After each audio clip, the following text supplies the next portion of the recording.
nível de escolaridade mínimo passará de 8º ano para 12º ano. O presidente chinês quer modelo de tratamento igual com Cabo Verde. Inaugurada a nova instalação do Arquivo Nacional de Identificação Civil e Criminal. Guiné-Bissau, o grupo de sociedade civil considera inviável realizar eleições a 18 de novembro. Zimbábue, Roberto Mugabe aceita resultados das eleições. Brasil, Jair Bolsonaro estável após cirurgia.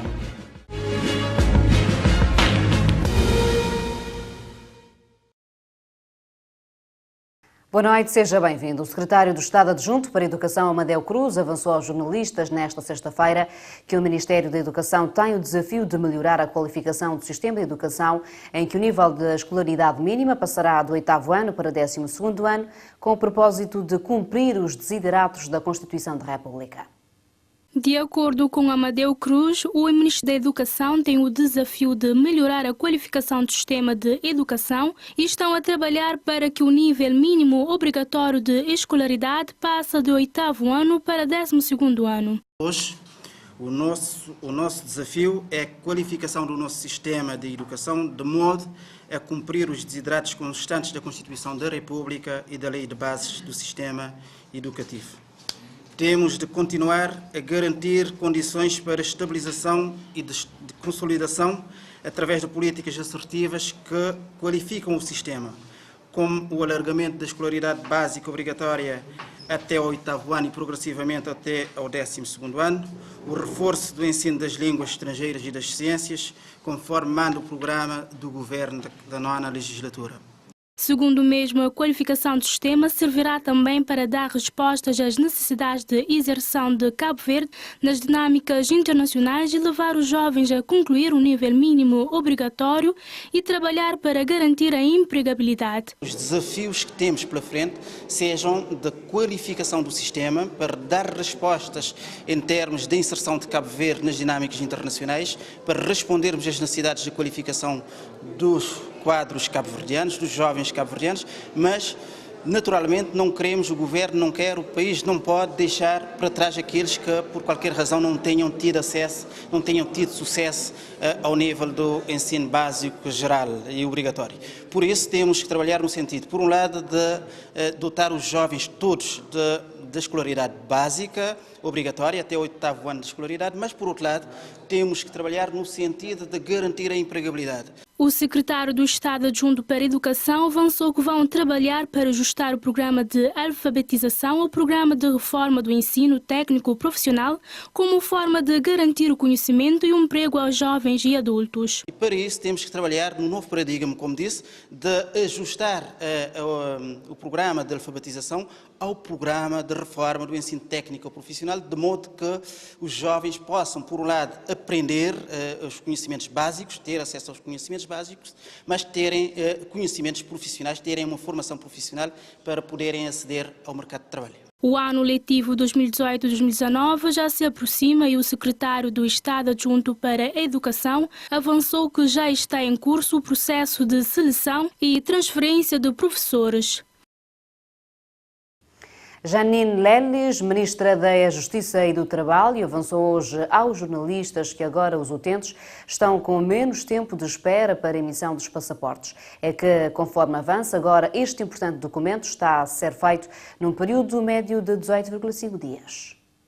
De algum tempo até esta data, a emissão dos passaportes no país vinha sendo um problema, mas isso agora é um problema resolvido, visto que agora os utentes passarão a adquirir este documento em menos de um mês. A garantia foi dada nesta quinta-feira pela Ministra da Justiça e do Trabalho, Janine Leles. Como eu fiz referência no meu discurso, tínhamos mais de 5.000 pedidos entrados de junho a agosto e todos foram respondidos em média com uma demora de 18,5 dias. Sendo certo que nós ainda temos que melhorar cada vez mais, mas já não se coloca as grandes filas de espera e pela primeira vez nós temos filas de espera em relação ao passaporte que coincide com o mês, ou seja, estamos no mês de setembro e não há filas de espera para emissão dos passaportes que ultrapassa setembro.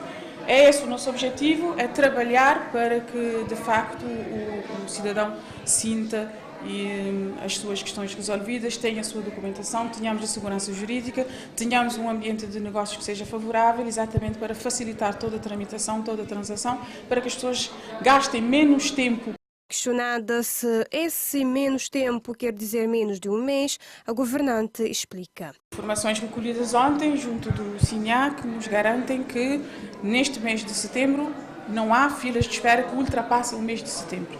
E a média de entrega dos documentos tem sido 18,5 dias. Uma média normal, sendo que há outros em que se conseguem, em regime de urgência, entregar o documento em menos dias. Tudo isso graças a uma espécie de novas formas de gestão adaptada para resolver esse problema de acumulação de pedidos e emissão de passaporte. Neste momento, lá onde já se faz o cartão nacional, já se faz a recolha dos dados para a emissão do passaporte. E nós conseguimos criar equipas de validação que, no fundo, funcionam remotamente, exatamente para facilitar toda esta tramitação. Ou seja, um conservador que está em Santo Antão, se tem menos volume de trabalho, ele valida os pedidos de passaporte e assim nós não temos aquela acumulação. É uma questão de gestão, sendo certo que nós neste momento estamos a adquirir mais kits, que é para poder estender e garantir esse nível de prestação. A Ministra da Justiça e do Trabalho avançou estas informações a quando da inauguração da nova instalação do Arquivo Nacional de Identificação Civil e Criminal. A SATA Azores Airlines irá operar no próximo inverno, às sextas-feiras, para a cidade da Praia, sendo que no período do Natal e Ano Novo, entre 23 de dezembro e 6 de janeiro, a operação duplicará para 2 voos semanais, às segundas e sextas-feiras. A SATA Azores Airlines irá operar no próximo inverno, à sexta-feira, com os voos de e para a praia serão operados em Airbus A320 e A321 Neo.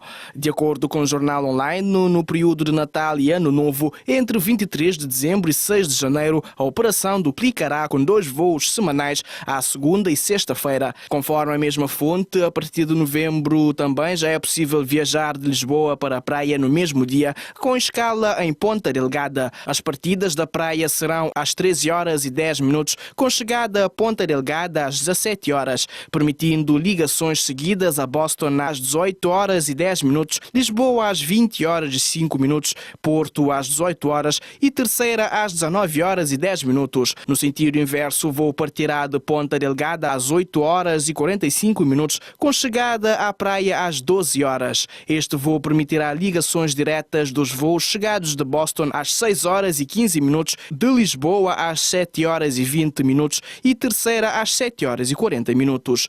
Os restantes destinos operados pela SATA Azores Airlines, como as restantes 7 ilhas dos Açores, os arquipélagos da Madeira e Canárias e as cidades de Frankfurt e Toronto, serão servidos com pernoita em Ponta Delgada, uma oportunidade da stopover nos Açores. No entanto, são permitidas todas as combinações de voos com a Binter Cabo Verde em ambos os sentidos para as ligações dentro do arquipélago de Cabo Verde. O presidente chinês Xi Jinping disse ao primeiro-ministro cabo-verdiano Ulisses Correia Silva que Pequim quer tornar a relação bilateral no modelo do princípio de tratamento igual para todos os países, independentemente da dimensão. Os dois líderes estiveram hoje reunidos na sequência do Fórum de Cooperação China-África que se realizou esta semana e trouxe a Pequim dezenas de chefes de Estado e de Governo do continente africano. Citado pela agência noticiosa oficial Xinhua, Xi Jinping afirmou que Pequim quer reforçar o vínculo entre as estratégias de desenvolvimento de Cabo Verde e expandir a cooperação em áreas como infraestruturas e economia do mar. Xi apelou a um apoio mútuo mais firme em questões envolvendo os respectivos interesses fundamentais dos dois países. O líder chinês enalteceu ainda a participação de Cabo Verde na iniciativa Nova Rota da Seda, lançada por Pequim e que inclui novos portos, aeroportos ou centrais elétricas, visando conectar a Europa, a Ásia Central, África e Sudeste Asiático. Xi Jinping prometeu já um investimento da China no continente africano nos próximos 3 anos de 60 mil milhões de dólares no âmbito daquela iniciativa. O também secretário-geral do Partido Comunista Chinês afirmou que Pequim presta especial atenção às preocupações de Cabo Verde como um pequeno país insular, afirmando que a China está disposta a reforçar a coordenação em assuntos como as alterações climáticas e a Agenda 2030 para o desenvolvimento sustentável da ONU. Durante a abertura do Fórum China-África, Xi Jinping prometeu um perdão de dívida para alguns dos países do continente, incluindo pequenas nações insulares, mas sem detalhar quais. O primeiro-ministro cabo-verdiano reafirmou o compromisso com o princípio de uma só China, visto por Pequim como uma garantia de que Taiwan é em parte do território chinês e a vontade em participar em nova rota da seda. Ulisses Correia Silva esteve na quarta-feira na nova área de Binhai, na cidade portuária de Tianjin, a cerca de 120 km de Pequim. O responsável cabo-verdiano disse a Xi Jinping que a visita àquela área construída de raiz nos últimos anos foi inspiradora, detalhou a Xinhua. Cabo Verde está a negociar com a China vários projetos de desenvolvimento, como a Zona Económica Especial Marítima de São Vicente, Cidade Segura e o Centro Nacional de Convenções da Cidade da Praia. O compromisso do Governo até ao final da legislatura com a Câmara de São Filipe passa pela disponibilização de uma carteira de financiamento no valor de 284 mil contos para reabilitação e requalificação urbana. A informação foi transmitida pelo Ministro de Estado dos Assuntos Parlamentares da Presidência do Conselho de Ministro Fernando Elísio Freire, que na quinta-feira visitou as obras municipais em execução e os locais para a implementação de projetos estruturantes para o desenvolvimento do município de São Filipe. Além deste pacote financeiro, São Filipe vai beneficiar de quase 30 mil contos do Fundo do Ambiente para a reabilitação da orla marítima entre a praia e de Fonte Bila e a de Nossa Senhora da Encarnação, refere Fernando Elísio Freire, para quem a parceria entre o Governo e a Câmara de São Filipe tem traduzido em resultado. O governante apontou as obras de reabilitação do parque escolar, a melhoria das acessibilidades e a requalificação de vários bairros, salientando que tudo aquilo que se está a ver na ilha é uma conjugação de esforços entre o Governo e a Câmara para mudar a cidade de São Filipe. Neste particular, disse que a primeira questão passa pela mudança da atitude das pessoas em relação à sua cidade, aumentar da autoestima das pessoas que gostam da cidade e estão nas ruas, e que a segunda questão tem a ver com a regeneração do Centro Histórico de São Filipe. Fernando Elísio Freire considerou a regeneração do Centro Histórico de extremamente importante, apontando um conjunto de obras que serão realizadas nesta perspectiva, com a requalificação do Largo de Fronta Antiga. Orçado em 121 mil contos, a nova instalação do Arquivo de Identificação Civil e Criminal, que passa a funcionar em Enxada Santo António, irá contribuir para uma melhoria da qualidade de serviços pelos registros, notariado e identificação, proporcionando aos utentes melhores condições de acessibilidade, atendimento e funcionamento da instituição, tendo isso enquadrado nas reformas em curso no âmbito dos serviços de registros e notariado. O Arquivo Nacional de Identificação Civil e Criminal é um serviço encarregado para elaborar, propor, executar e coordenar os serviços relativos de registro notariado e de identificação civil. Trata-se de uma estrutura moderna que, segundo a diretora-geral por substituição dos registros notariado de identificação, Anilda Veiga, será capaz de responder às exigências dos utentes. Com o objetivo de modernizar os serviços dos registros notariado e identificação civil e criminal e torná-los cada vez mais eficiente, célere e próximo dos cidadãos utentes, o Ministério da Justiça e Trabalho contemplou o Arquivo Nacional de Identificação Civil e Criminal com novas instalações, equipado com tecnologia de ponta, moderno, capaz de responder às exigências dos utentes. Ao mesmo tempo, cria também melhores condições de trabalho para os funcionários deste serviço, dado que as antigas instalações eram desadequadas e desapropriadas para uma prestação de serviço de qualidade. A nova instalação do Arquivo Nacional de Identificação Civil e Criminal vai albergar não só o Serviço de Identificação Civil e Criminal, mas também a Procuradoria da Magistratura Judicial. Janine Leles, que presidiu o ato de inauguração, assegurou que isto traduz-se numa nova forma de encarar aquilo que é serviço público que o cidadão requer. São novas instalações que têm que ser traduzidas também como uma nova forma de prestação de serviço ao utente. Estamos a reunir condições para que haja uma verdadeira reforma, uma reforma que está fundada e baseada nas inovações tecnológicas, essencialmente para garantir a padronização dos serviços, para garantir cada vez mais segurança documental. O que se espera é que, com a introdução também do Cartão Nacional de Identificação, que vai ser lançado já para a próxima semana, e com os projetos em curso, que os registros de notariado, na verdade, consigam cumprir cada vez mais e melhor aquilo que são as suas atribuições e, acima de tudo, que a prestação do serviço pelos registros notariados seja sentida e apreciada pelo utente que, na verdade, procura os serviços todos os dias para a resolução das suas questões básicas e elementares. A Ministra da Justiça e do Trabalho explicou ainda no mesmo ato que neste momento, a nível dos serviços de registros e notariado, estão-se a fazer várias reformas, nomeadamente a nível do registro comercial e o registro de automóvel, com o objetivo de reforçar a transparência da governação empresarial e facilitar os procedimentos administrativos. Estamos, neste momento, a trabalhar numa perspectiva de reforma geral, perspectivando a reforma do registro comercial, a reforma do registro automóvel. São dois projetos também importantes que já estão em produção e que estaremos a lançar. Na praia já está a funcionar desde o dia 6 de agosto, o registro automóvel, desde o dia 18 de agosto o registro comercial.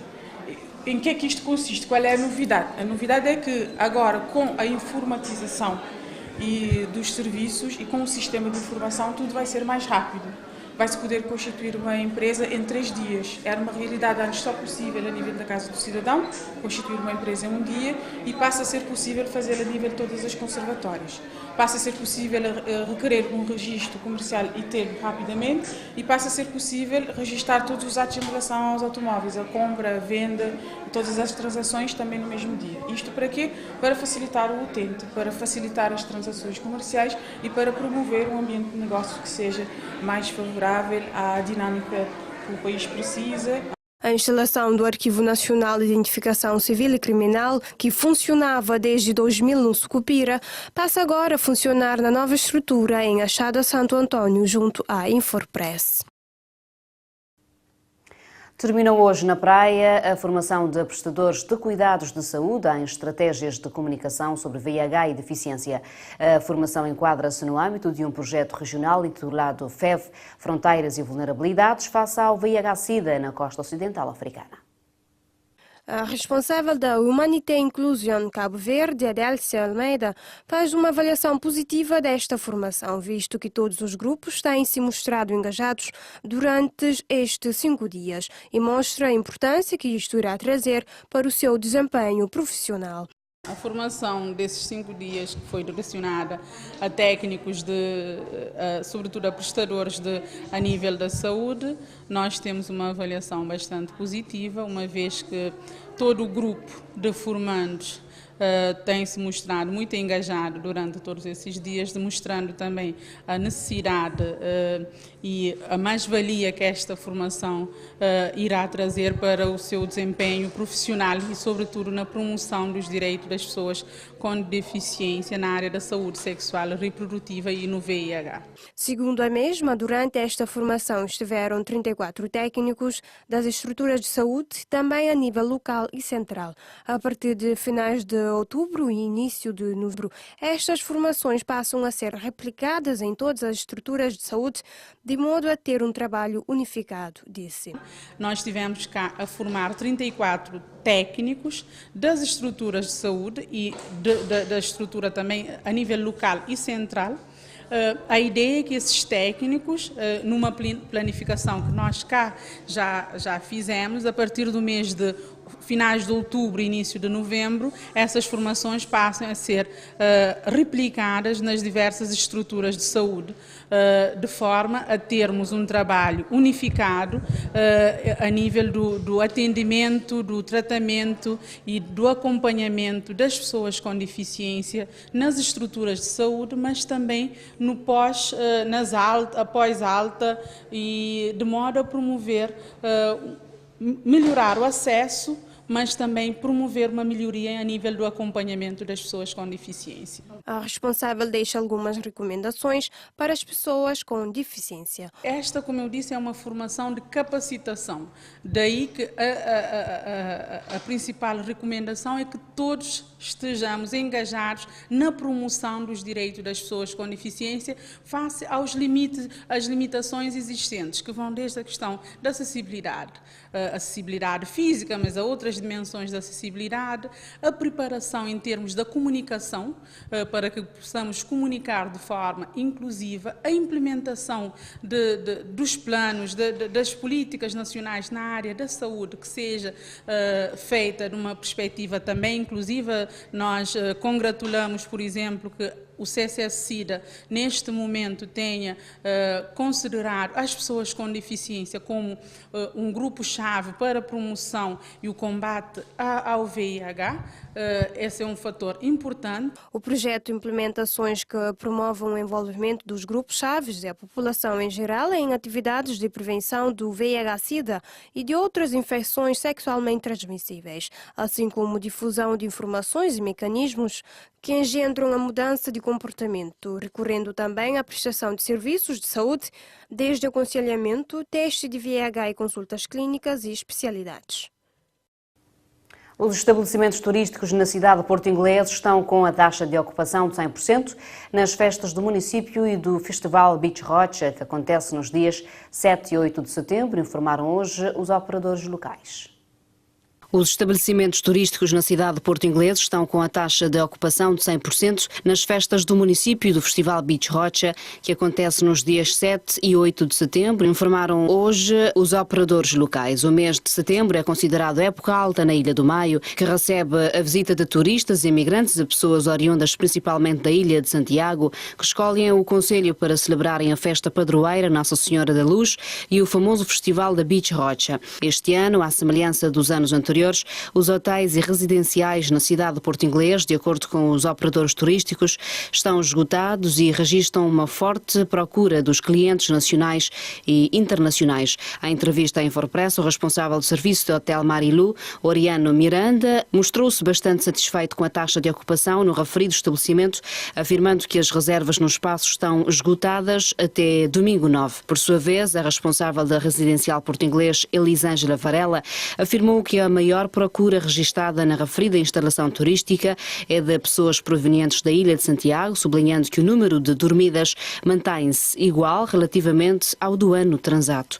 O Hotel Stella Maris e a Residencial Inês registram um cenário praticamente igual, tendo a responsável dos referidos estabelecimentos turísticos, Ornella Moro, destacando que está tudo a postos para receber os visitantes amantes da ilha e da festa do município. Segundo disse, as instalações turísticas registram neste momento uma ocupação de 100%, o que, no seu entender, mostra que as festividades da Ilha do Maio têm ganhado visibilidade e conquistadas novas pessoas oriundas de diferentes pontos do país e da diáspora.